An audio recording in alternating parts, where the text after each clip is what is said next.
You are looking at Julian's pronunciation guide, where we look at how to pronounce better some of the most mispronounced words in the world, like this other curious word. But how do you say what you're looking for today?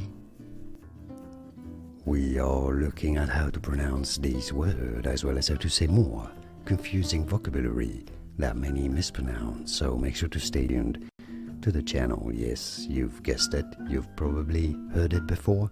The P is silent here. Sigh, so just ignore the P. Sigh is how you say it. And now you know, remember, sigh. More videos for you here to learn more correct pronunciation. Like this video if you found it useful.